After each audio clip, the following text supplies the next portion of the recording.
पंतप्रधान नरेंद्र मोदी आजपासून 2 दिवसांच्या गुजरात दौऱ्यावर सरदार वल्लभभाई पटेल यांच्या 150व्या जयंतीनिमित्त आयोजित राष्ट्रीय एकता दिवस कार्यक्रमात होणार सहभागी।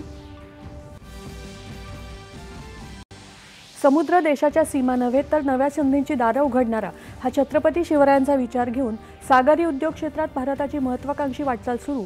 सागरी उद्योग परिषदेत पंतप्रधानांचं प्रतिपादन। 2025 या वर्षात सागरी उद्योग क्षेत्रात भारताने विक्रमी बदल केले असल्याचं सांगत या क्षेत्रात भारतात गुंतवणूक करण्याचं पंतप्रधानांचं जागतिक उद्योजकांना आवाहन। महाराष्ट्र सागरी उद्योग क्षेत्रात नवी ताकद म्हणून उदयाला येत आहे। मेरीटाईम परिषद जागतिक सागरी उद्योगासाठी संवादाचा प्रभावी मंच ठरली। मुख्यमंत्री। स्थानिक स्वराज्य संस्थांच्या निवडणुकांमध्ये व्हीव्हीपॅटचा वापर करण्याची तरतूद कायद्यात नाही। राज्य निवडणूक आयोगाने केलं स्पष्ट।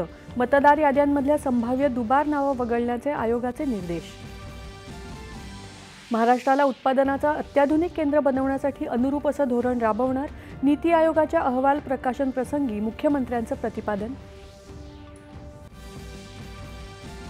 नागपूरमधल्या शेतकरी आंदोलकांशी सरकारच्या प्रतिनिधींनी आश्वस्त केल्यानंतर मुंबईत मुख्यमंत्र्यांशी चर्चेची आंदोलकांची तयारी। मात्र चर्चा होईपर्यंत आंदोलन कायम ठेवण्याची भूमिका।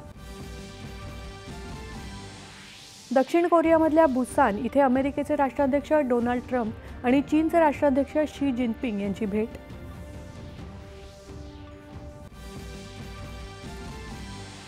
आयसीसी क्रिकेट क्रमवारीत एकदिवसीय सामन्यांच्या फलंदाजीत रोहित शर्मा पहिल्यांदाच अव्वल स्थानी।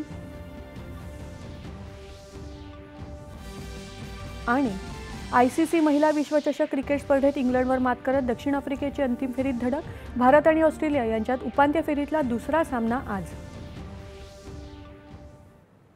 नमस्कार, 8:30च्या